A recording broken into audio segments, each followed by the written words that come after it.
পাঁশকুড়ার গোটপাতা গ্রামের মাদার অর্গানাইজেশনের পক্ষ থেকে বন্যা দুর্গতদের মধ্যে 200টি পরিবারের হাতে তুলে দেওয়া হয় শুকনো খাবার ও বেবি ফুড ও অন্যান্য খাদ্য সামগ্রী। উপস্থিত ছিলেন পাঞ্জাব ন্যাশনাল ব্যাংকের এলডিএম এবং মাদার অর্গানাইজেশনের কর্ণধার শ্রী প্রমোদ কুমার দাস, জেলা পরিষদ member Benjin Devi, Manas Kumar Das, Madhumita Kundu, Tanushree Santra Samanta, CFL centre coordinator Bithika Adak, Soma Maity, councillor Panskura. Bureau report, times Bangla network. সবাই জানে এত সমস্যা হয়েছে, তাহলে আমি আমার একটা অর্গানাইজেশন আছে সিএফএল, ওনাকে বলে সেন্টার ফর ফাইন্যান্সিয়াল লিটারেসি। এটা আরবিআই গভর্নমেন্ট অফ ইন্ডিয়া থেকে কাজ করে।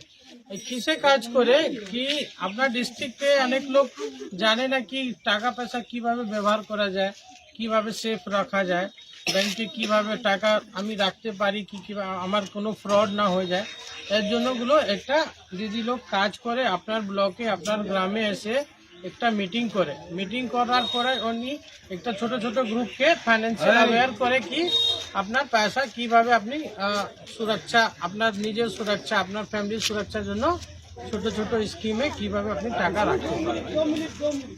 এটা আপনার এই যে পূর্ব মেদিনীপুর ডিস্ট্রিক্টে পাঞ্জাব ন্যাশনাল ব্যাংকে 9টা সিএফএল কাজ করছে। এখানে মাদারের 4টা সিএফএল 10টা ব্লকে কাজ করছে। এনার কাজ কি, এনার কাজ না টাকা পয়সার কোনো লেনদেন এখানে হচ্ছে না, শুধু আপনাকে জানিয়ে দিচ্ছে কি আপনার যে টাকা আছে কিভাবে আপনি আপনার হেলথ সুরক্ষা, আপনার একটা জীবন জ্যোতি বীমা আর একটা প্রধানমন্ত্রী সুরক্ষা বীমা আছে। কিছু অ্যাক্সিডেন্ট হলে কিছু হলে আপনি কিছু 2 লাখ টাকা পেতে পারেন। 20 টাকা বছর দেবেন আর আপনার 2 লাখ টাকা পর্যন্ত ইন্স্যুরেন্স লাগবে। তো একটু সবার জন্যই হচ্ছে, আর এই জন্য আপনিও একটা বন্যা হয়েছে, সবাই জানে খুব অসুবিধা, সবাই খুব কষ্টে এখানে। তো আমার থেকে, আমার অর্গানাইজেশন থেকে একটা ছোট্ট হেল্প জন্য আজকে আমি এসেছি আর আপনাকে আজকে ডিস্ট্রিবিউট করব একটা ছোট হেল্প, এটা স্বীকার করবেন। ধন্যবাদ।